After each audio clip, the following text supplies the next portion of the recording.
Bismillahirrahmanirrahim. Assalamualaikum warahmatullahi wabarakatuh. Innal hamdalillah nahmaduhu wa nasta'inuhu wa nastaghfiruhu wa natubu ilayh. Wa na'udzu billahi min shururi anfusina wa min sayyiati a'malina. May yahdihillahu fala mudilla lahu wa may yudlil fala hadiya lahu. أشهد أن لا إله إلا الله وحده لا شريك له وأشهد أن محمدا عبده ورسوله فصلى الله سبحانه وتعالى أن يمن علينا بعلم نافع وعمل صالح ويفقهنا في الدين وافتح لنا فتوح العارفين ويرزقنا الإخلاص في الأقوال والأعمال اللهم آمين. Bapak Ibu sekalian, alhamdulillah segala puji hanya milik Allah Jalla Jalaluhu. Dengan nikmatnya segala kebaikan menjadi sempurna. Maka pagi hari ini kita bersyukur kepadanya, sehingga Allah mudahkan langkah kita untuk mempelajari agama Allah, mendengarkan ayat-ayat Allah, mendengarkan hadisnya Rasulullah sallallahu alaihi wasallam. Bapak Ibu sekalian, tidak terasa baru kemarin rasanya kita bareng-bareng puasa bareng, kemudian berbuka bareng-bareng, sholat tarawih bareng-bareng. Sebentar lagi pun kita akan menyambutnya bersama-sama pula. Dan ini menunjukkan Bapak Ibu sekalian, min asrati sa'ah yataqarrabuz zaman. Di antara tanda-tanda hari kiamat itu adalah yataqarrabuz zaman atau taqarrubuz zaman, dekatnya waktu itu, cepat berlalunya waktu itu, tidak terasa tiba-tiba datang lagi bulan Ramadan. Jadi sangat cepat terasa bulan Ramadan itu atas kita, dan ini adalah tanda dari tanda-tanda kiamat. Maka untuk mempersiapkan diri kita menyambut bulan suci Ramadan, apa yang kita siapkan? Bapak Ibu sekalian, segudang pahala yang dihadapkan di depan mata kita sesaat lagi. Maka kita butuh untuk mempersiapkannya. Apa itu? Ini kita mempelajari keutamaan-keutamaan dari bulan Ramadan itu sendiri. Ini bekal atau persiapan pertama yang harus dihadirkan dalam diri seorang muslim. Saya akan menyambut bulan Ramadan, apa sih keutamaan atau berlipat pahala, berlipat ganda atau segudang pahala yang Allah siapkan untuk kita.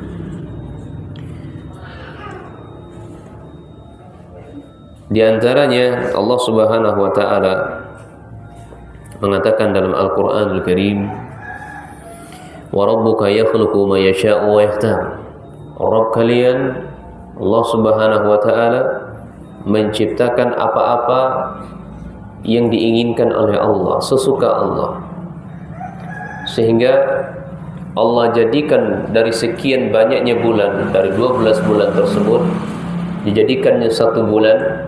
Ini bulan Ramadan berlipat gandanya kebaikan. Dengan diberikan kenikmatan oleh Allah, maka menjadi sempurna segala kebaikan. Alhamdulillah bi ni'matihi tatimmus shalihat.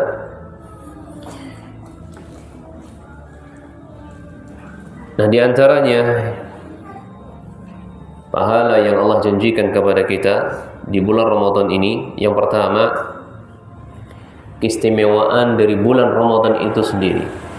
Allah khususkan di antara bulan-bulan yang lainnya.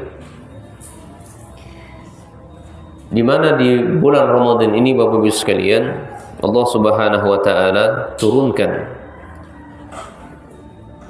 kitab-kitab samawiyah ke para nabinya. Ini Al-Qur'anul Karim, Injil, Zabur, kemudian suhuf, Taurat, Allah turunkan kepada para nabinya. Dikhususkan di bulan Ramadan ini Allah turunkan Al-Quran, di mana Allah mengatakan syahrul Ramadan alladzi unzila fihi al-Quran hudan lin-nasi wa bayyinatin minal huda wal furqan. Bulan Ramadan Allah Subhanahu wa taala turunkan di dalamnya Al-Quran. Setelah Al-Quran diturunkan, bukan hanya sebatas diturunkan, jadikan apa? Sebagai hudan linnas, sebagai petunjuk untuk manusia, sebagai menjadi pegangan hidup dia di dunia ini. Bapak mau jadi seorang suami yang baik, maka yang berbicara Al-Quran ada di dalam semuanya. Ibu menjadi seorang istri yang baik, semuanya ada dalam Al-Quran. Ibu menjadi hamba Allah yang salehah di hadapan Allah, jawabannya ada di dalam Al-Quran. Ibu menjadi seorang pedagang yang sukses, yang diridhoi oleh Allah, yang bernilai tinggi di hadapan Allah, jawabannya ada dalam Al-Quran. Ibu menjadi seorang guru yang disiplin dan santri yang disiplin, semuanya sudah dijelaskan, diberikan petunjuk di dalam Al-Quran. Iya. Wa bayyinatin minal huda wal furqan. Dijelaskanlah petunjuk tersebut di dalam Al-Quran. Jadi semua aneka ragam kehidupan kita di dunia ini, Bapak-Ibu sekalian, jawabannya ada dalam Al-Quran. Misalnya ibu kebingungan nih, saya bagaimana ya cara menghibur suami saya ini gimana? Bagaimana ya saya bisa menyenangin hati suami saya ini? Bagaimana saya harus mendidik anak saya ini? Itu jawabannya adalah Al-Quran. Tidak usah ragu-ragu, tidak usah bimbang. Demikian pula sang suami menjadi sesuatu yang terbaik, menjadi panutan di keluarganya, maka petunjuknya ada di dalam Al-Quran. Kemudian wal furqan. Al-Furqan, Bapak Ibu sekalian, itu adalah yufarriqu bainal haqqi wal batil. Seorang itu tahu ini yang salah, ini yang benar. Iya. Ini yang batil, ini yang hak. Ini yang berhak mendapatkan hukuman, ini yang tidak berhak mendapatkan hukuman. Ini yang berhak mendapatkan ancaman, ini yang enggak berhak mendapatkan ancaman. Itu Al-Furqan namanya. Iya, manusia hanya menjalankan saja, menjelaskan kepada orang-orang yang terjerumus di dalam maksiat misalnya.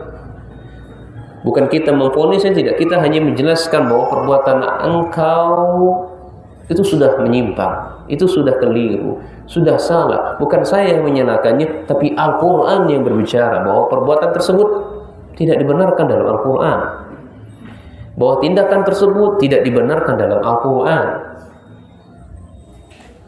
Iya, itulah sebenarnya Al-Furqan. Luar biasa Ibu sekalian.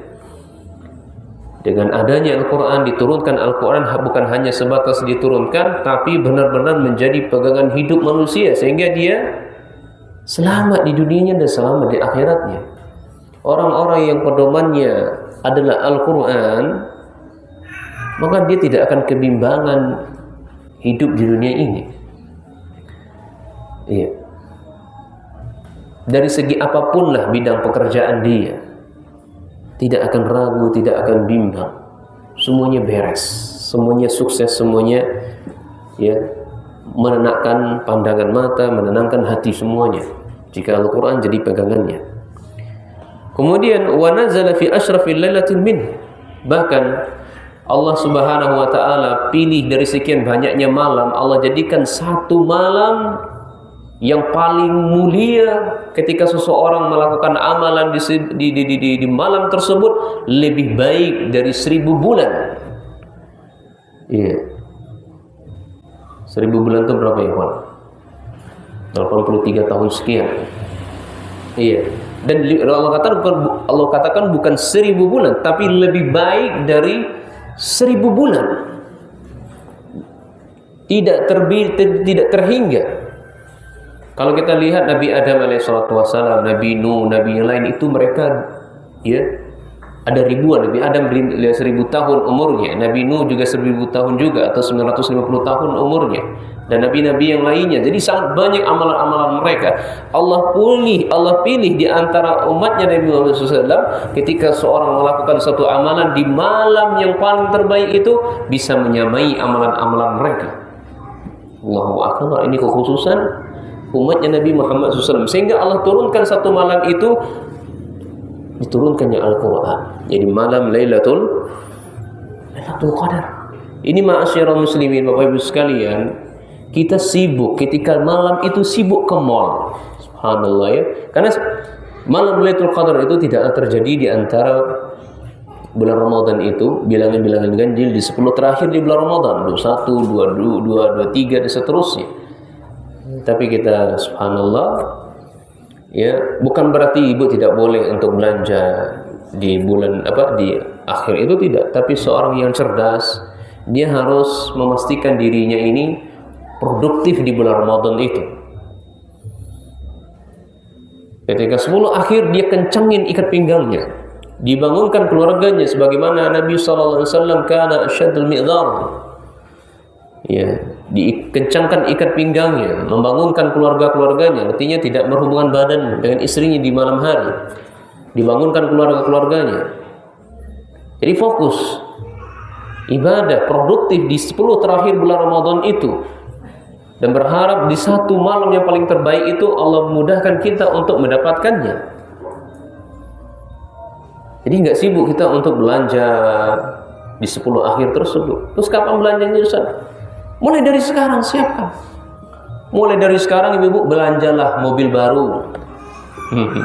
Mulai dari sekarang belanjalah ya anting-anting baru, baju-baju baru. Ya, apa lagi? Yang baru-baru silakan, HP baru dari sekarang. Anak dari sekarang. Ustaz, gajian belum, Ustaz? Nah, baru masuk awal-awal, Ustaz. Ya udah gajian kan? Ya dari sekarang beli yang baru-baru. Nanti ketika Ramadan kita fokus ibadah. Allah pilih 12 bulan ini 1 bulan untuk fokus ibadah saja. Lebih khusus lagi 10 akhir di bulan Ramadan. Nah, inna anzalnahu fi lailatul qadar. Sesungguhnya saya turunkan Al-Quran itu pada malam Lailatul Qadar. Dalam ayat-ayat katakan inna anzalnahu fi lailatin mubarakah. Sesungguhnya kami telah menurunkan Al-Quran itu pada malam yang penuh keberkahan. Subutul khair wa dawamuhu. Tetapnya kebaikan dan selalu langgeng kebaikan itu, kenikmatan itu terhadap diri kita, enggak kurang sama sekali. Itu namanya keberkahan. Ini poin yang pertama, Ibu sekalian, di antara kebaikan yang Allah jadikan untuk umatnya, Allah pilih dari sekian banyaknya bulan itu 1 bulan yang dikhususkan oleh Allah, ini bulan Ramadan, bulan yang banyak sekali kenikmatan menjadi sempurna. Kemudian yang kedua, wa min fadail hadzal syahri anna Allah Ta'ala wa'ada 'alal ibadati fihi siyaman wa qiyaman maghfirah minadz-dzunubi. Allahu akbar sekalian ya. Nabi sallallahu alaihi wasallam mengabarkan atau Allah menjanjikan kepada hambanya melalui lisan Nabi SAW, siapa di antara kita siangnya berpuasa dengan sempurna, matanya berpuasa, lisannya berpuasa, telinganya berpuasa, hatinya berpuasa, kemudian kemaluannya pun juga ikut berpuasa, kemudian di malam harinya dia bertarawih bersama dengan mengharapkan pahala kepada Allah, maka akan diampuni dosa-dosanya yang telah berlalu. Ini jangan sampai menjadi orang yang merugi, Bapak sekalian. Jadi sangat banyak sekali kebaikan yang Allah jadikan di bulan Ramadan tersebut, pengampunan dosa, kesempatan kita untuk meraih ampunan Allah. Jangan sampai terjadi kepada doa dari Nabi SAW ketika Nabi SAW mengatakan raghima anfin rajulin, sungguh-sungguh celaka, sungguh-sungguh merugi ya seorang hamba idza adkhala Ramadan la yughfar lah. Oh, kamu kalau misalnya ketika dia memasuki bulan Ramadan, dia tidak mendapatkan ampunan. Padahal Allah jadikan setumpuk-tumpuknya dosa di bulan Ramadan, Allah hapuskan setumpuk-tumpuk itu pula, segunung-gunung pula, sebumi-bumi pula. Dan sebuah hadis diriwayatkan kata Nabi sallallahu alaihi wasallam, amin amin amin.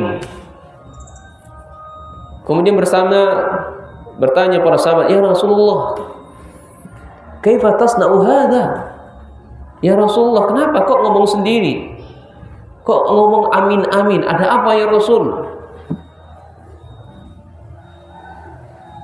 Maka dijawab Nabi SAW, malaikat Jibril yang berada di atas mimbar ini, yang sahabatnya nggak bisa melihat malaikatnya, hanya Rasul Sallallahu Alaihi Wasallam lihat. Kata malaikat itu, sungguh-sungguh celaka, sungguh-sungguh merugi ketika memasuki bulan Ramadan tidak diampuni oleh Allah Subhanahu wa taala. Kemudian diaminkan oleh Nabi, amin, amin, amin. Ya Allah kabulkan ya Allah, ya Allah kabulkan ya Allah. Jangan sampai kita termasuk dalam hadis ini Bapak Ibu sekalian. Dijadikan momen Ramadan ini adalah momentum untuk kita minta ampun kepada Allah Subhanahu wa taala.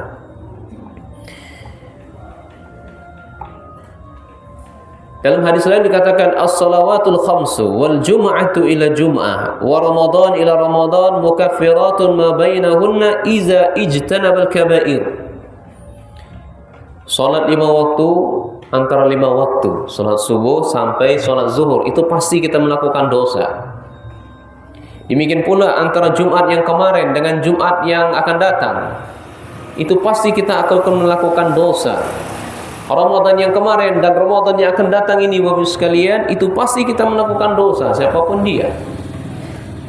Setinggi apapun ilmunya, setinggi apapun pangkat dan jabatan atau gelarnya, pasti dia berdosa, pasti dia banyak sekali melakukan kesalahan. Tapi kan kata Nabi SAW, mukaffiratun ma bainahunna, di antara itu ada pengampunan dosa.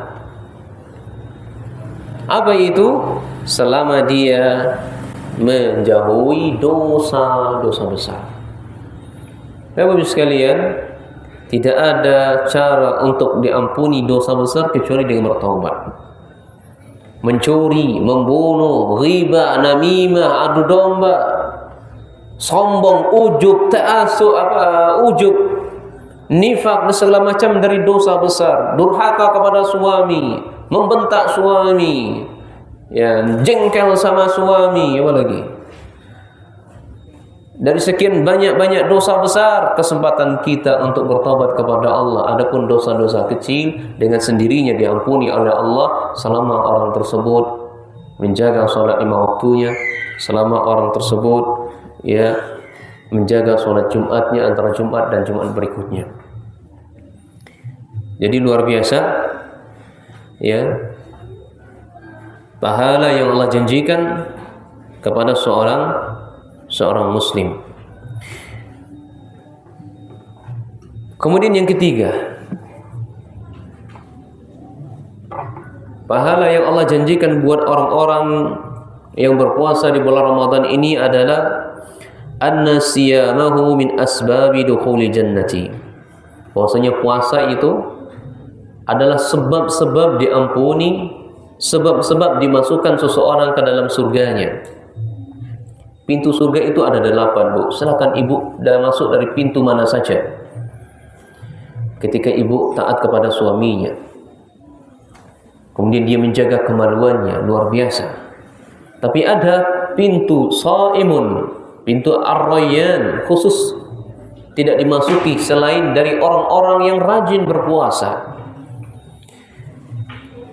Kata Nabi sallallahu alaihi wasallam dalam sebuah riwayat, anna rujulan sa'ala Rasulullah sallallahu alaihi wasallam, "Ara'aita idza shallaitu salawatil maktubah wa sumtu Ramadan wa ahlaltu halala wa haramtu al-haram wa lam azid zalika syai'a adkhulul jannata?" Qala na'am.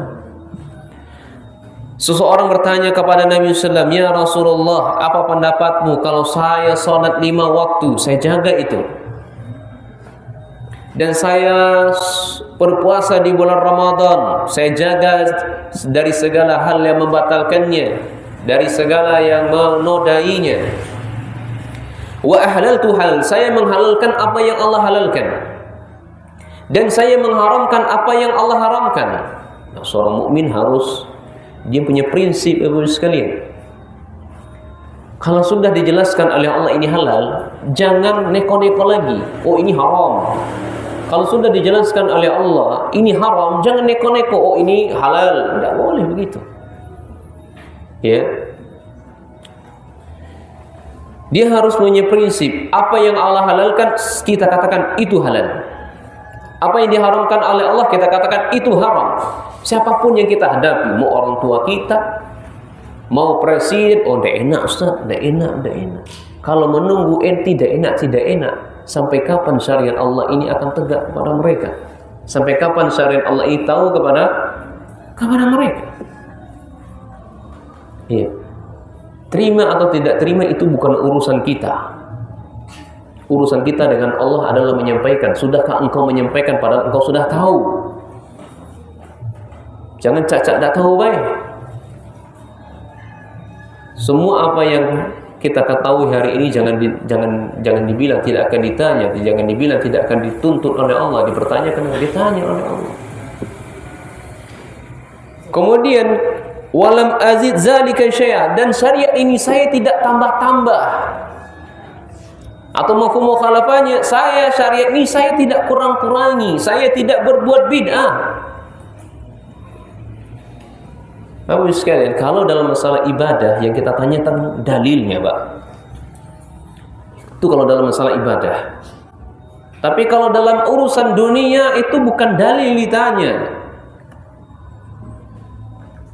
Ya, ada enggak larangannya? Jangan dibalik. Kalau dibalik kacau, Pak. Iya, coba contoh kalau dibalik. Iya. Makan tempe, boleh atau tidak? Tempe ini perkara dunia, ikhwan. Makan tempe, boleh atau tidak? Boleh. Bukan ditanya mana dalilnya kebolehannya. Enggak, bukan tanya dalil mana kebolehannya, mana dalil yang melarangnya. Begitu. Tapi kalau misalnya ibadah, mana dalil yang mensyariatkannya? Bukan tanya mana dalil yang melarangnya, tidak. Nanti saya tanyakan mana salat subuh 4 rakaat. Kenapa engkau salat subuh 4 rakaat? Kan enggak ada dalil yang melarangnya. Iya, kalau kita tanya tidak ada dalil yang melarangnya, sampai hari kiamat tidak akan pernah ketemu. Seabrek-abrek kitab kita buka, tidak akan pernah ketemu dalil yang melarang salat subuh 4 rakaat. Tapi kalau kita tanya, ada enggak dalil yang memerintahkannya salat subuh 4 rakaat? Ada. Disyariatkan salat subuh hanya 2 rakaat. Jadi seorang muslim, dia tidak menambah agama Allah, dan dia tidak pula mengurangi agama Allah. Dia hanya fokus untuk ikutin garis lurus itu tersebut. Orang yang patut untuk dicontoh itu Rasul kita sallallahu alaihi wasallam. Masa iya, Bu? Jadi ibu jangan khawatir lagi, Bu. Jangan bimbang lagi. Orang yang sudah dijamin oleh Allah masuk surga, pantas nggak kita ikuti? Sangat pantas. Apa yang membuat ragu kita nggak mau ngikutin Rasul kita? Dan sekarang mengikuti kiai saya, kata kiai saya, kata ustaz saya begini. Kiai kita itu, ustaz kita itu ada nggak jaminannya dimasuk surga? Nggak ada. Ngapain kita ikuti? Al-Quran sudah ada, hadis sudah ada yang sahih. Praktek Rasul ada, keterangan Rasul ada, perintah Rasul ada. Kurang apa lagi? Kita tinggal ngikutin orang yang patut dicontoh. Tinggal jalankan. Dijamin oleh Allah, Allah yang jamin Rasulnya. Maka orang-orang yang mengikuti Rasulnya, mustahilkah dia masuk neraka? Nah, apa yang dilakukan Rasul tinggal ngikut. Enggak dilakukan Rasul tinggalkan. Sesederhana itu, sesimpel itu. Enggak repot-repot. Cek kematian, undang yasinan, makan, repot, belum dia tambah miskin. Rasul kita itu contoh, Bu. Rasul itu punya istri Khadijah. meninggal sebelum beliau wafat. Anak beliau juga banyak mati. Yang tinggal hanya Fatimah saja. Sebelum Rasul SAW banyak anak-anak yang meninggal.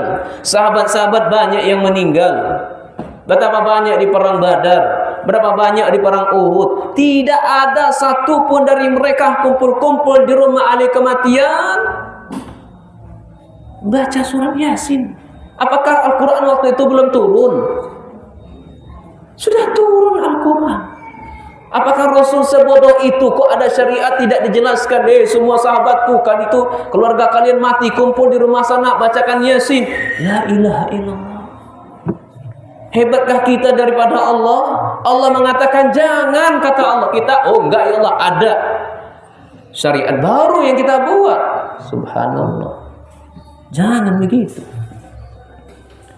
Jadi beragama itu simple, sangat mudah dilakukan. Kita yang membuat sulit perkara tersebut. Kita yang memberat-beratkannya. Sudah tahu nggak mampu, bukan berarti mampu boleh dilakukan, tidak.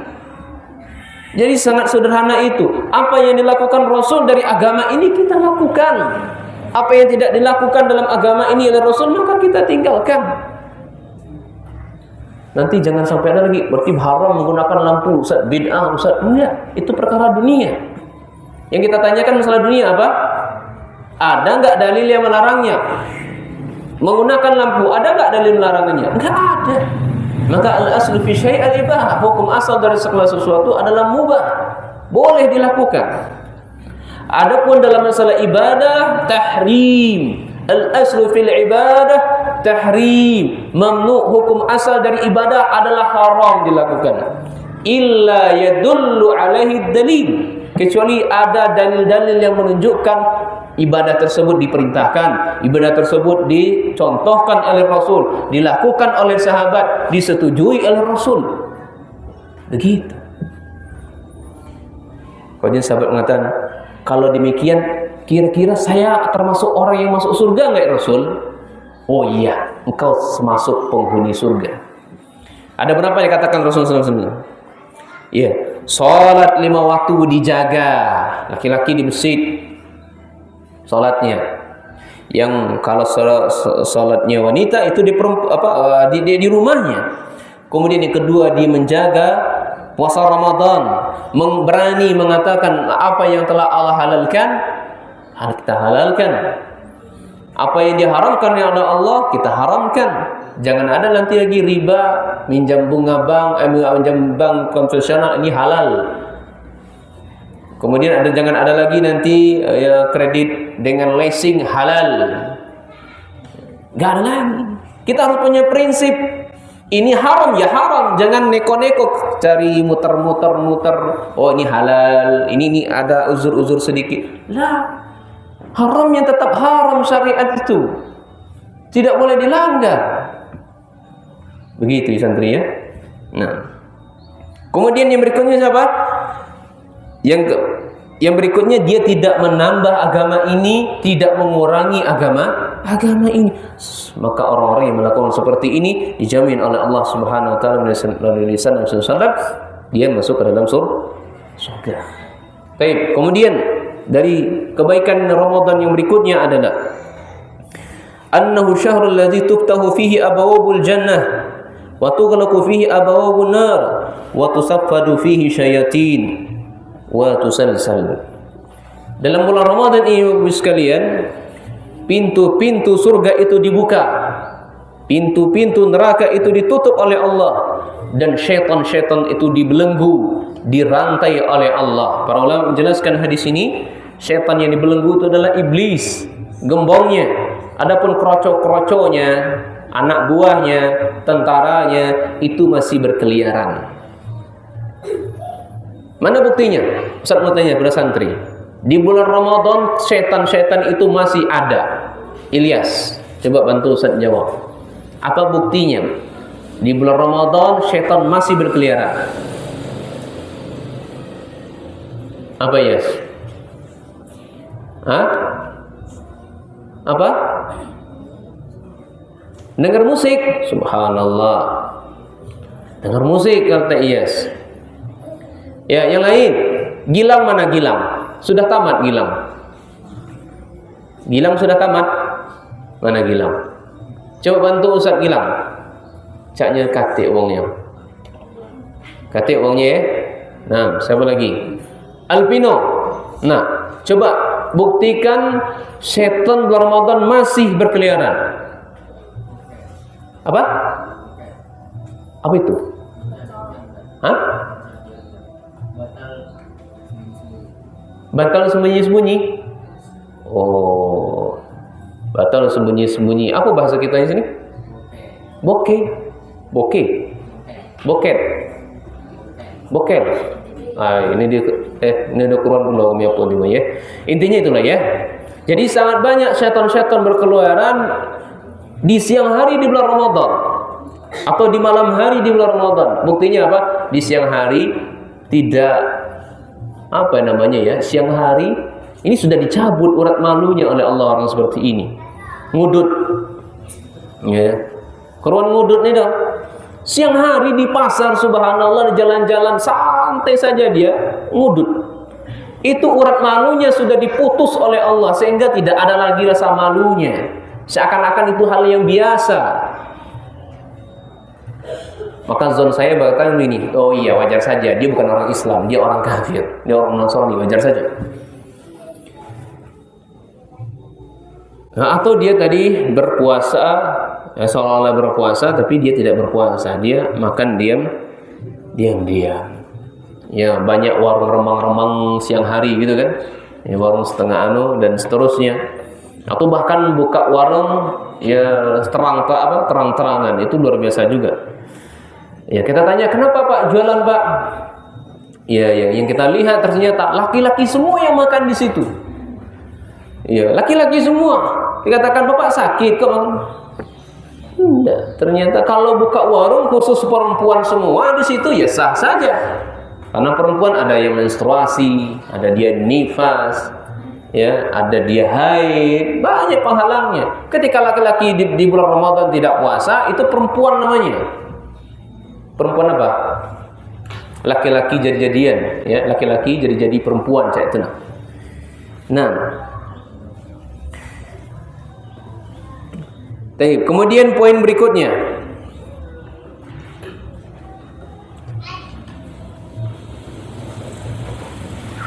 Itu yang pertama. Persiapan yang kita dalam rangka menghadapi bulan Ramadan, kita dihadirkan oleh Allah segudang pahala di depan mata kita. Sehingga kalau kita sudah tahu keutamaan-keutamaan seperti itu, maka ketika menjalankan Ramadan, ya itu akan terasa enjoy, terasa senang, gembira. Kemudian yang kedua,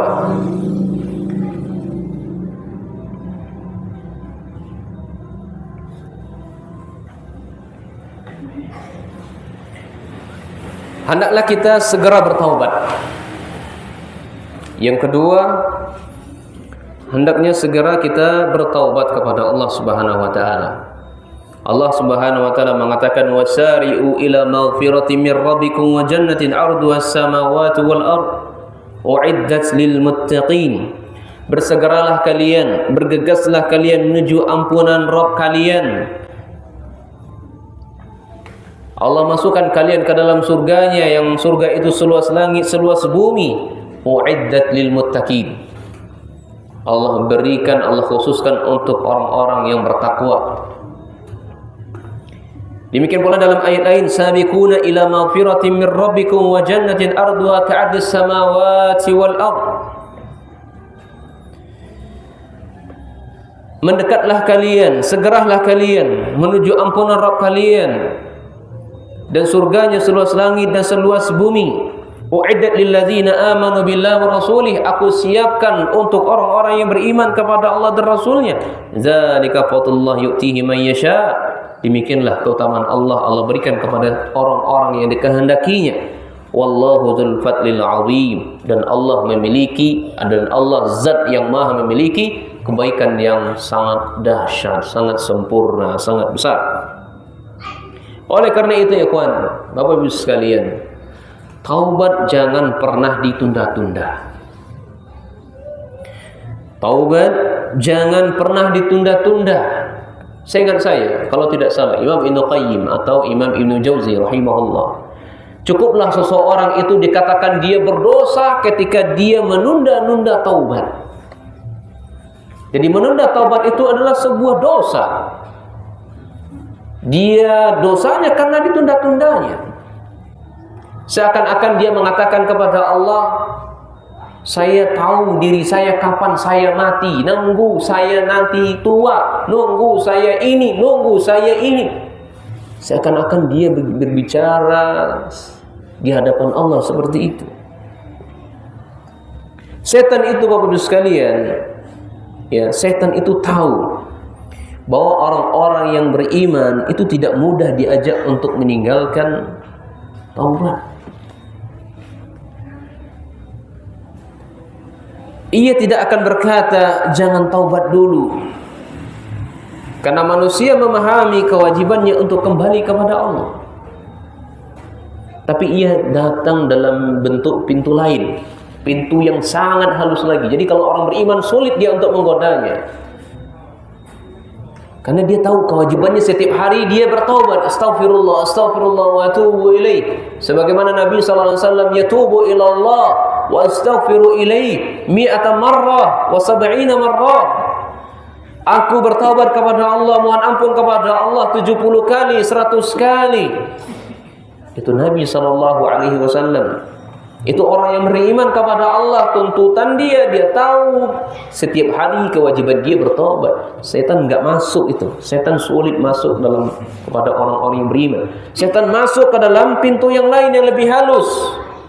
Apa contohnya? Setan bisikan kepada kita, nanti saja tobatnya. Nikmatin dulu. Ya. Kerjain dulu, setelah engkau dikerjakan nanti baru tobat, kerjakan lagi. Ibaratnya memain-mainkan Allah. Besok masih ada waktu. Tunggulah hatimu siap. Hati ini belum siap. Tunggu hati saya dihijab dulu, baru yang lainnya dihijabi. Subhanallah. Hai, kamu ini masih muda.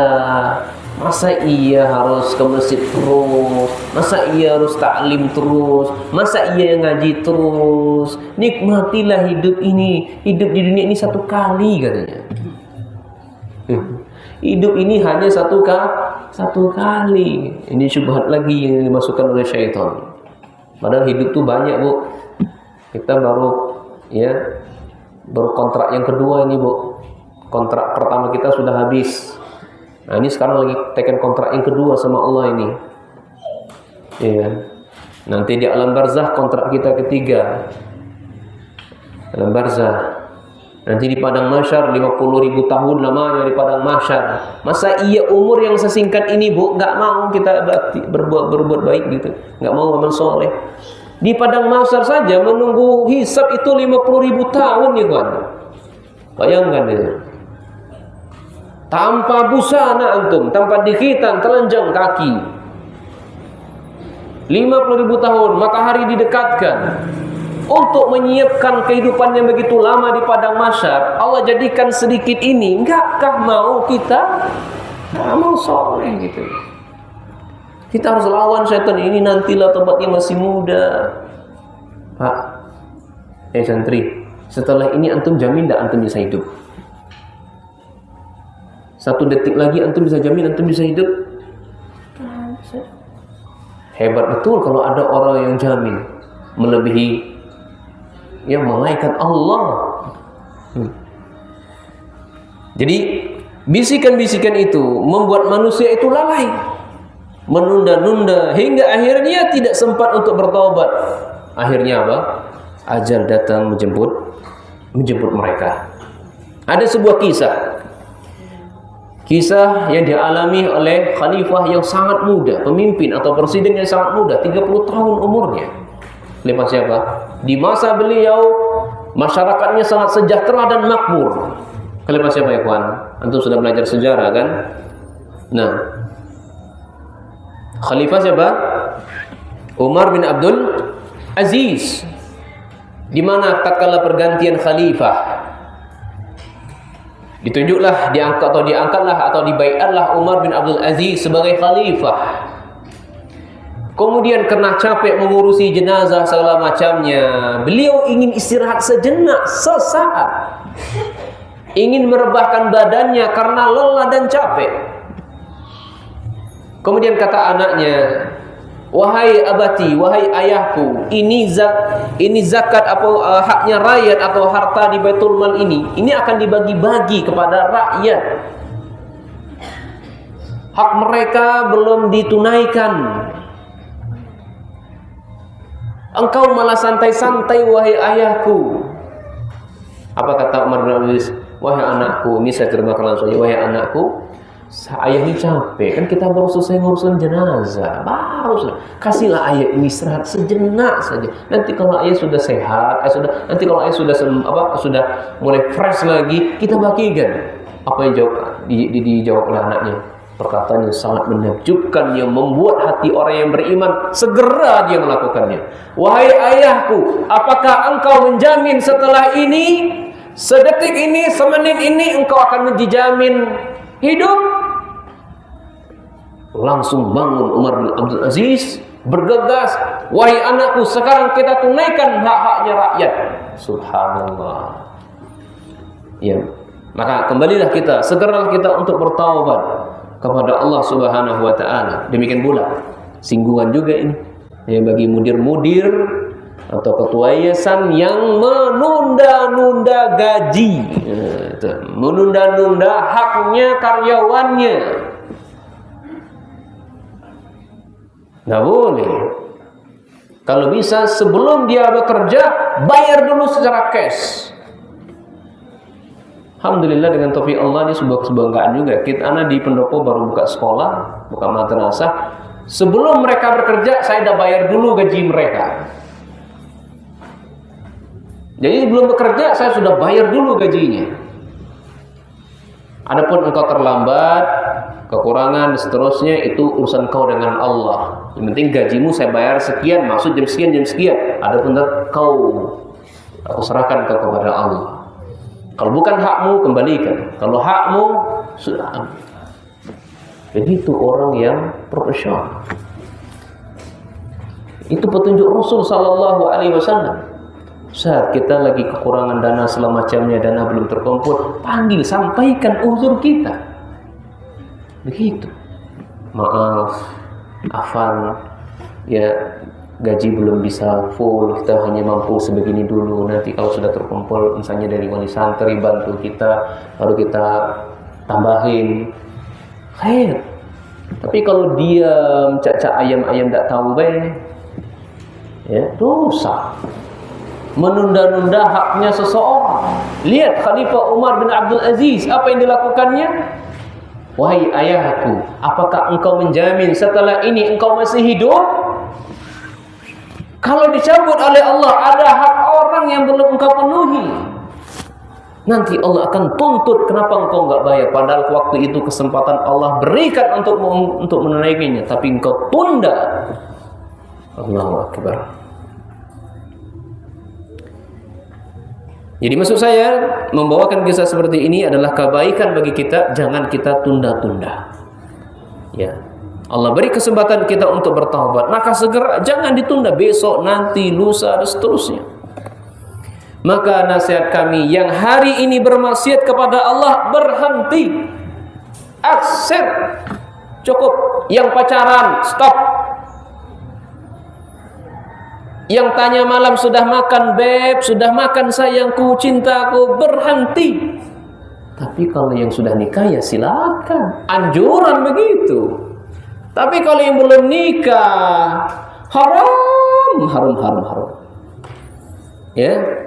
Apalagi sampai teleponan malam-malam, yuk tarawih bareng sayang. Subhanallah, tarawih bareng. Sudah ngaji, jenggotan panjang, celana cingkrang, cadaran, la ilaha illallah. Rusak dakwah. Haram pacaran, maka berhenti. Demikian pula nonton Korea, berhentilah ibu ya. Ibu-ibu ya, itu Korea itu hidung-hidungnya gak gimana ya. Pesek itu bukan hidung Korea itu ya. Atau nonton India ya, cuke katanya gitu kan, nehi gitu kan. Kan Ramadan tuh banyak tuh sore-sore menjelang bukber ya.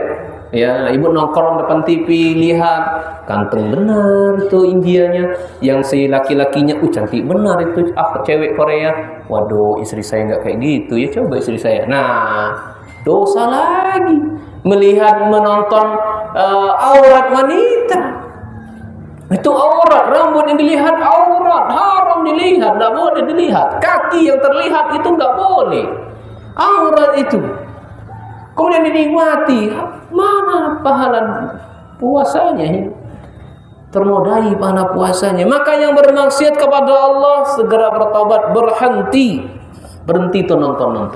Yang sudah berlalu sudahlah, hari ini yang Allah lihat. Ya.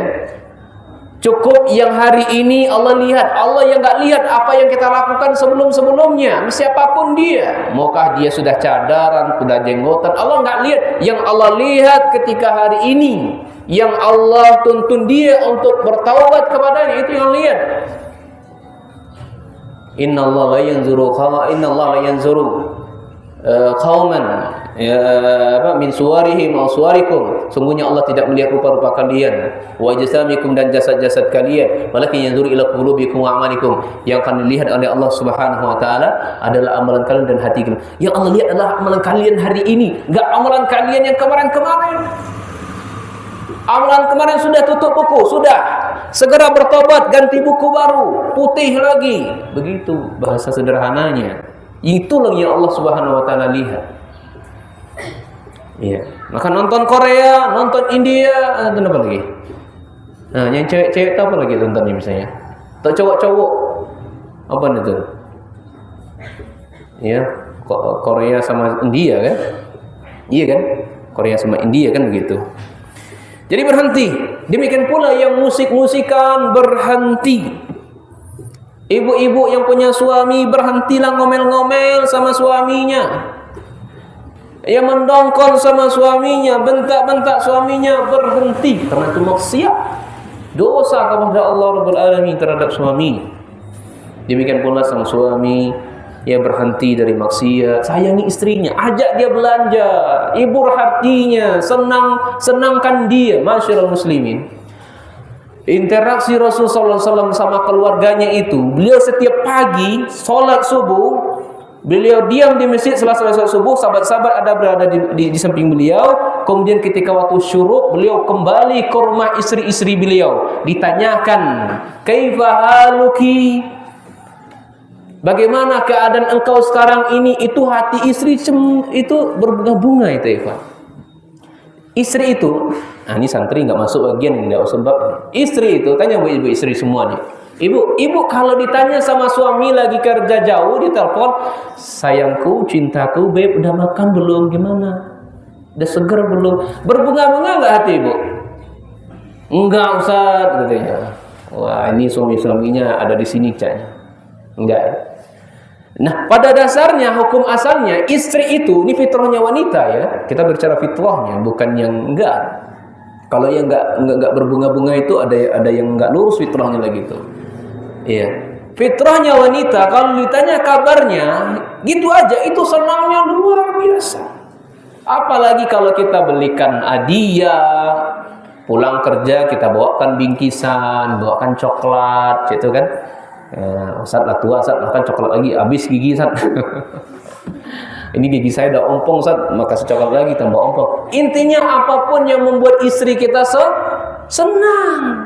Ibu, tanya sama suami sekarang, ibu suka apa biasanya? Suka perhiasan Ustaz. Ya, belikan perhiasan. Belikan baju. Ya, belikan dia kosmetik. Iya, kalau bahasa Ustaz Firanda tuh belikan spidol bibirnya itu katanya. Ya, spidolnya. Antum belikan tuh bibir istrimu spidol tuh. Iya, biar dicoret-coret bibirnya, biar merah, biar biru, biar hitam, gitu kan. Kalau suaminya suka merah, kasih merah. Kalau suaminya suka biru, kasih biru. Aduh, bibir biru. Spidol biru tuh ada enggak, Bu? Hah? Kami belum tahu loh. Tanya nggak ibu-ibu deh.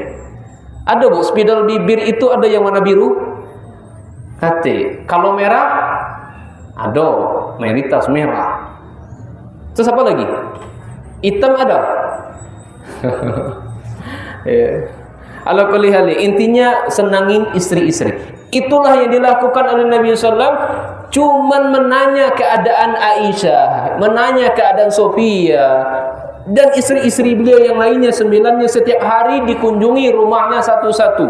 Tanya keadaan saja. Itu senangnya minta ampun. Sehingga kalau suami pergi kerja, itu dalam keadaan sang istri sudah berbunga-bunga hatinya, sudah tenang istri-istrinya. Ini menunjukkan suami saya cinta kepada saya, sayang sama saya, peduli sama saya, dan saya tidak akan perlu khawatir suami saya bekerja di luar segala macamnya. Nah, kemudian poin yang ketiga, persiapan dalam rangka menyambut bulan suci Ramadan adalah selesaikan masalah pribadi. Hari ini yang punya masalah, siapapun di antara kita pasti punya masalah. Sang suami punya masalah sama istrinya, istri punya masalah sama suaminya, anak punya masalah sama ayah, ayah punya masalah sama anaknya, dan seterusnya. Masalah sama tetangga, masalah sama kawan, masalah sama setante. Segera kita minta maaf. Jangan ditunda Bu. Nantilah kesempatan setelah Syawal, kan hari maafin katanya. Memang dia bisa menjamin setelah Syawal nanti akan bertemu dengan Syawal? Enggak. Maka yang hari ini sebelum datang bulan Ramadan ini, yuk bareng-bareng sama-sama kita minta maaf kepada tetangga kita, istri kita, anak kita. Wahai suamiku, sayangku, cintaku, maafkan ayah, maafkan adik, maafkan abang, yang punya kakak, punya adik, yang punya adik, punya kakak, yang bersaudara, semuanya minta maaf. Maka semua dari kita cek semuanya. Saya ini istri, salah saya pasti banyak sama suami. Segera minta maaf, sujud kepada suaminya, cium tangan suaminya, peluk suaminya, rangkul suaminya. Kalau boleh nangis-nangis di depan suaminya. Kenapa nih? Adikku nih pulang-pulang kajian sampai di rumah nangis-nangis, sujud segala macamnya. Ya, sujud bukan untuk kayak rukuk, bukan sholat tuh bukan. Sujudnya dengan bicara dipalingkan wajahnya, bukan menghadap kepada suami, bukan begitu. Ya. Rangkul. Apa kata Nabi SAW? Iya. Dari sahabat Ibnu Abbas radhiyallahu anhu, an Rasulillah sallallahu alaihi wasallam, salasatun la turfa'u salatuhum fawqa ru'usihim shibran.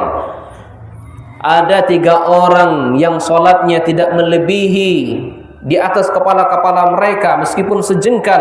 Rajulun ammal qaum wa hum lahu karihun. Ini yang pertama, seseorang atau pemimpin yang memimpin sebuah kaum yang rakyatnya benci kepada dia. Nah, ini mudir-mudir kepala sekolah minta maaf deh sama karyawan-karyawannya, sama guru-guru yang lainnya. Jangan membuat mereka jengkel, marah, minta maaf meskipun kita waktu itu posisinya benar.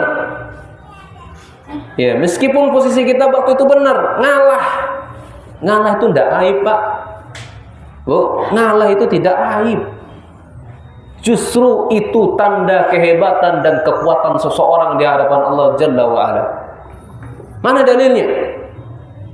Mana dalilnya, Ikhwan? Ngalah itu bukan aib, ngalah itu bukan bukan pengecut. Enggak, antum diajak berantem sama orang, antum badannya kuat gitu, antum jago bela diri, antum jago mana, antum jago lainnya, antum tak ladeni orang-orang yang jahil gitu, itu antum adalah orang yang kuat di hadapan Allah, orang yang paling hebat di mata Allah Jalla wa Ala. Meskipun badan antum kurus kerempeng. Atau dan seterusnya, kata Nabi SAW, laisa syadid bisur'ah. Orang yang hebat, jago gulat, hebat yang bertanding dan seterusnya itu bukan orang yang hebat bela diri, bukan ototnya kekar setiap hari main game. Game apa gym sih? Yang angkat marble gitulah, yang beban berat itu. Anak-anak enggak gitu bahasanya. Iya. Bukan orang itu yang orang-orang kuat. Orang-orang kuat adalah yamliku nafsahu indal ghadab. Dia bisa menahan amarahnya ketika dia marah, itu orang yang kuat. Ada orang-orang jahil, orang-orang yang sufaha datang kepada mereka, Mereka enggak ladenin. Karena Allah mengatakan, wa idza jahilun qalu salama. Ketika ada wa idza khatabul jahilun qalu salama. Ketika orang-orang jahil, orang-orang sufa, orang-orang bodoh datang berbicara, dialog, sengketa sama kita, maka dia mengatakan qalu salama. Dia mengatakan perkataan-perkataan yang baik. Ustaz, saya enggak mampu mengatakan perkataan yang baik. Ya sudah. Kata Allah SWT, wa'arid anil jahilin. Engkau lari itu dari orang jahil, orang-orang yang bodoh. Ya, itu tindakan kebodohan. Orang yang ngajak berantem itu tindakan bodoh, ya kawan. Tindakan kebodohan. Orang teriak-teriak di pasar itu tindakan kebodohan. Nabi SAW mengatakan, fala yarfus wala yadhaq. Janganlah engkau teriak-teriak, jangan engkau berkata dusta dan sombong dan seterusnya. Ya, jangan ngajak orang berantem atau mancing keributan, itu adalah tindakan kebodohan. Ya, maka berpaling dari orang-orang bodoh seperti itu. Wa'aril jahilin, jelas Allah mengatakan. Enggak usah diladeni, pergi aja. Meskipun kita jago bela diri, pencak silat, ilmu pencak silat sepertinya begitu ya. Dan orang yang lari seperti itu bukan dikatakan pengecut. Tidak masalah lah orang katakan kita pengecut, itu orang. Masa kita harus mendahului orang ketimbang Allah Subhanahu wa taala? Allah mengatakan kita ketika kita menjauh mengalah dari dia, dikatakan kita paling kuat. Apa ingin dikatakan kuat di hadapan manusia? Dan sekarang kalau kita mau jauh-jauh-jauh, nampaknya buat apa? Pasti ada juga yang pro dan kontra sama kita. Iya, pantas saja dia menang, dia kan jago bela diri, pantas saja dia menang kan jago badannya kekar segala macamnya. Macam-macam. Kalau mengikuti omongan masing-masing dari orang, ikuti saja apa yang digariskan oleh Allah untuk kita. Itu yang pertama. Iya. Kemudian wa imratun batat zaujuha 'alaiha sakhitun. Kemudian seorang wanita yang enggak mau diajak suaminya, "Ayo dek keranjang ni semacamnya." Oh, enggak bang, aku capek bang segala macamnya. Dan suaminya enggak ridho kepada dia, murka kepadanya, ya malaikat Allah melaknatnya. Kemudian wa akhwan mutasarriman, ada dua orang yang bersengketa, yang bermusuhan, yang atau memutuskan hubungan begitu. Jadi orang-orang seperti ini ya adalah orang-orang yang tidak diangkat ya salat mereka melebihi sejengkal di atas kepalanya. Jadi sekali lagi urusan pribadi segera selesaikan, jangan ditunda-tunda. Dalam hadis lain dikatakan tuftahu abwabul jannah yaumul isnin wal khamis. Hari Senin dan Kamis itu pintu surga itu dibuka oleh Allah. Fa yaghfirullahu azza wa jalla likulli 'abdin la yusyriku bihi syai'a, dan Allah akan mengampuni hamba-hambanya selama hamba tersebut tidak menduakan Allah sama sekali. Illa rajulan kana bainahu wa baina akhi syahna, kecuali dua orang bersaudara, satu sama lainnya saling bermusuhan, adik kakak enggak teguran.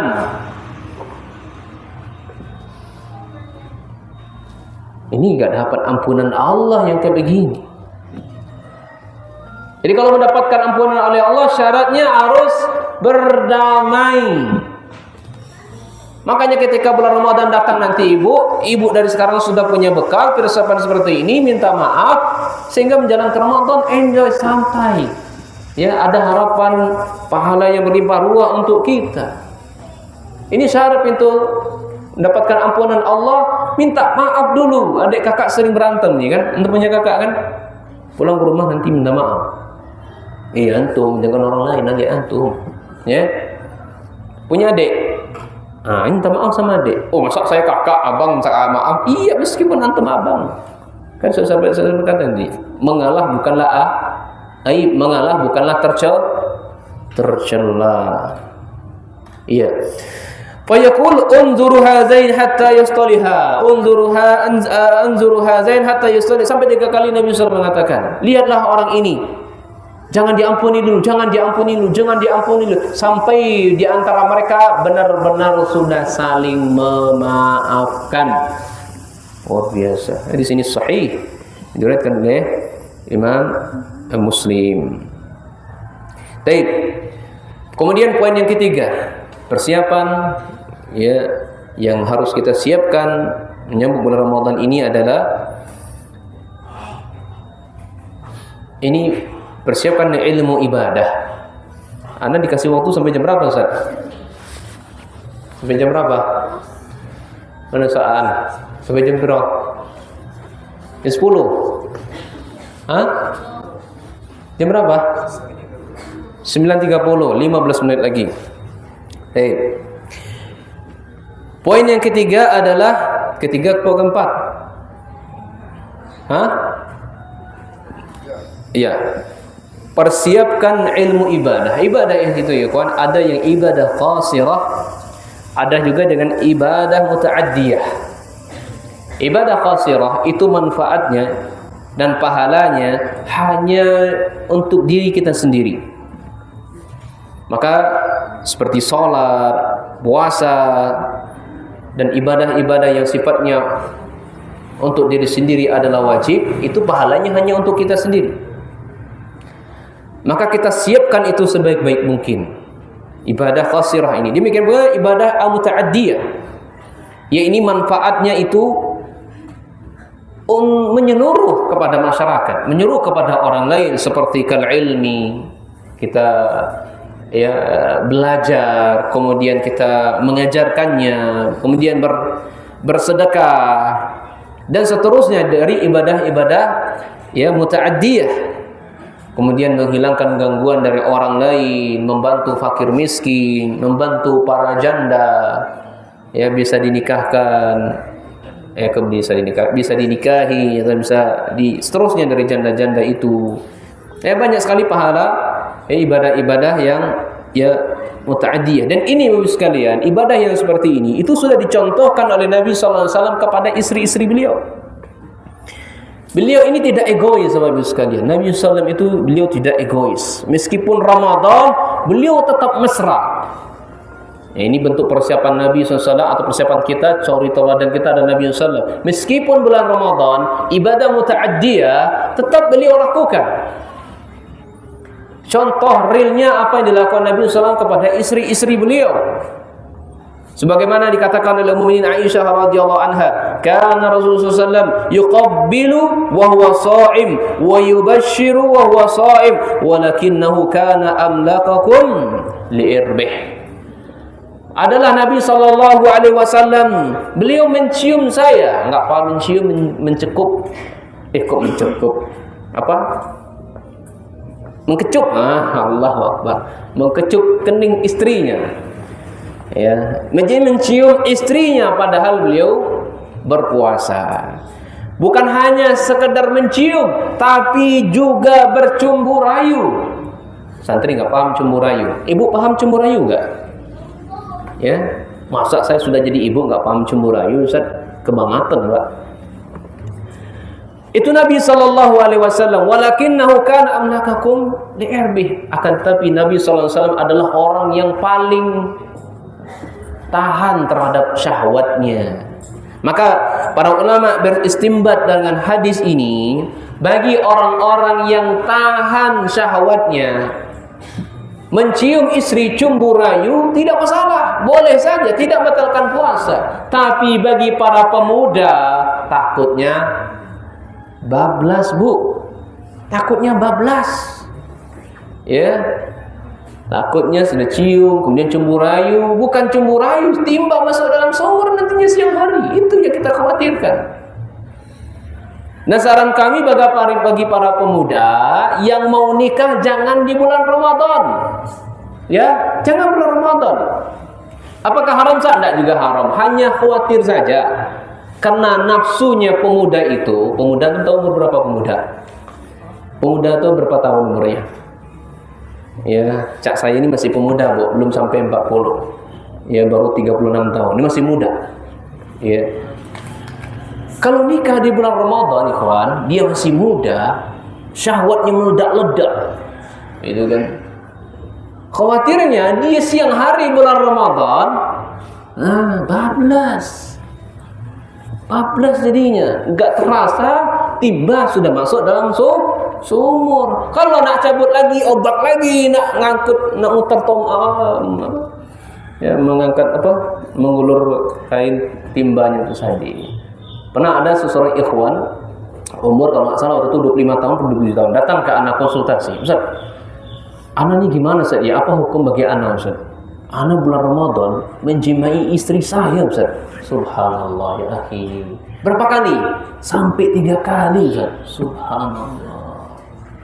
3 kali dalam sehari di bulan Ramadan. Berarti mungkin subuh, zuhur, asar. Bulan Ramadan. Kenapa antum lakukan? Ya, dah ngaji nih kan, bukan tak ngaji. Ya, enggak tahan Ustaz.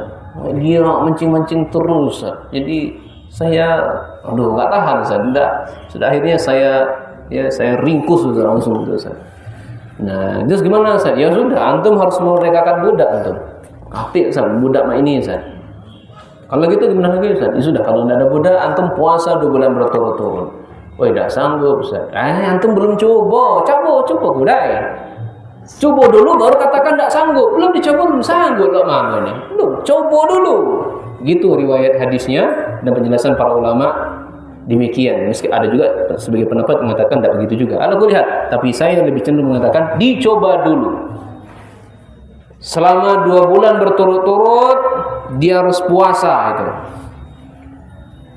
Kalau juga nggak mampu, baru ya memberi makan orang miskin 60 banyaknya, 60 orang miskin. Ya, tapi ini bukan bukan pilihan ya, bukan pilihan. Nanti pilihan orang bermudah-mudahan. Orang kaya enak saja, penting dia bulan Ramadan, ya kapan saya pengen sama istri saya gauli saja. Nanti saya gampang lah, berapalah 60 bungkus nasi, 20.000 satu bungkus, berarti berapa? 1.200.000 kan? Gampang tuh, orang penghasilan saya aja 1 miliar kalau setiap hari. Nah kan? Enggak boleh, dia harus ya lewati tangga pertama. Enggak mampu tangga pertama, sudah tangga pertama udah enggak ada itu, karena enggak ada lagi budak zaman ini. Udah, berarti tangga kedua, dia harus berpuasa 2 bulan berturut-turut. Sebulan dia puasa, sehari dia batal, ulang lagi. Coba lagi dari awal, coba terus sampai benar-benar dia tidak mampu lagi begitu. Nah, jadi itulah Nabi SAW mencumbui istrinya, mencium istrinya, bermesra-mesraan dengan istrinya di bulan suci Ramadan. Ini menunjukkan beliau tidak egois. Beliau tetap melaksanakan ibadah muta'addiyah, menyenangi hati orang lain. Bahkan Nabi SAW juga beliau adalah orang-orang yang sangat dermawan ketika bulan Ramadan. Bukan berarti bulan Ramadan enggak dermawan, tapi ketika bulan Ramadan saking dermawannya beliau sampai-sampai ya di Nabi SAW ya, lebih cepat dari hembusan angin. Ya, bagaimana sifatnya angin? Angin itu selalu ada dan cepat tiupnya, dan Nabi lebih dari itu lagi kedermawanan beliau. Demikian pula Nabi SAW di antara bentuk ibadah muta'addiyahnya, beliau membaca Al-Quran di pangkuan istri beliau, ini Aisyah. Padahal istrinya pada itu Aisyah dalam keadaan haid. Kita buktikan ya, suami ibu tuh sayang sama ibu atau tidak, dia baca Al-Quran di paha-paha ibu. Meskipun suami ibu baca gini aja, Qul huwallahu ahad, Allahu samad. Yang penting dia tetap mesra sama istrinya. Itu ibadah muta'addiyah. Istrinya selunjuran, terus kepalanya ditempelkan di paha istrinya. Meskipun istrinya sedang haid, suaminya baca Al-Quran, meskipun dibaca Qul huwallahu ahad atau 3 kulhu. Nah, kalau suami nggak tahu, ajak. Bang, saya dapat ilmu gini bang. Nabi dulu mempraktekkan kepada istrinya, kalau Nabi di bulan Ramadan membaca Al-Quran sama istrinya sambil bareng, sampai tidur-tiduran bang. Yuk bang, kita tidur-tiduran ya bang. Nah gitu ya, mesra itu luar biasa. Demikian pula Sofiyah. Iya, Sofiyah itu jenguk Nabi SAW lagi itikaf di masjid. Iya, lagi itikaf 10 akhir Ramadan. Dari temboknya itikaf di masjid, kemudian ngobrol bersama Sofiyah, dan beliau mengantar Sofiyah sampai ke rumahnya, meskipun rumahnya itu hanya beberapa meter dari Masjid Nabawi itu. Kalau Masjid Nabawi seperti ini, rumah Sofiyah lebih kurang di sini, di rumah Sofiyah. Jadi sangat dekat rumah Nabi. Nabi itikaf dikunjungi oleh Sofia, kemudian Nabi menemui istrinya, ngobrol-ngobrol di masjid itu, berbincang-bincang, ketawa ketiwi di masjid. Setelah itu beliau mengantarkan istrinya Sofia ke rumah karena malam. Meskipun hanya 1 meter. Jangan dikatain, manjonian rumah 1 jengkal. Ya. Masa diantarkan pula? Jangan. Antarkan, suami antarkan. Demikian pula Nabi SAW bentuk ibadah muta'adiyahnya kepada istri-istrinya daripada orang lain, khususnya istri di sini. Beliau sengaja mengeluarkan kepalanya di luar tembok, karena rumah Nabi SAW itu dengan Masjid Nabawi itu sangat dekat, sehingga istri beliau Aisyah misalnya atau istri yang lainnya menyisir rambutnya, rambut Nabi SAW, mengasih parfumnya Nabi SAW. Kalau kita Pak, ya Pak, jangankan disisir rambut Pak ya, jangankan disisir rambut. Nah, kasihan ya suami-suami begini, nggak disisir rambutnya, nggak disuapin makannya, nggak dikasih minyak wanginya, dapat ocehan dari suami dari istri, manjonian jadi laki, caknya nggak tahu baik, iya, lah besar cak nak kecil baik, sisir masih minta disisir ke. Ya, padahal pacar lah dia dewek. Enggak gitu. Ini dalam rangka ibadah, Bu. Nyisir rambut suami ibadah. Ngasih parfum ke suami ibadah. Ibu berlenggok-lenggok di hadapan suami ibadah. Bersolek depan suami ibadah, nyenangin apa baik untuk hati sang suami adalah ibadah. Ini ibadah muta'addiyah. Baik sang suami melakukan kepada ibu atau ibu melakukan kepada sang suami. Maka maksud kami, kita harus perhatian ya terhadap ibadah, baik untuk diri sendiri, untuk keluarga atau orang-orang yang ada di sekitarnya. Wallahu taala a'lam bisawab. Ya, sebagai penutup gini. Ya. Di bulan Ramadan ini agar maksimal, agar produktif di bulan Ramadan, hal yang perlu kita persiapkan adalah kurangi medsos. Mulai sekarang, yang Bu punya Facebook, berhentilah. Tidak usah lagi lah. Bapak itu berhentilah untuk bermedia sosial, Facebook dan lainnya. Sulit Ustaz. Sulit Ustaz. Nah, ini kurangi, bukan maksud saya untuk menutup semua, tidak. Dikurangi. Ya. Karena ketika baca Al-Quran, kita masih sibuk dengan medsos, ting, apalagi Shopee lagi, ini lagi, nanti lihat lagi.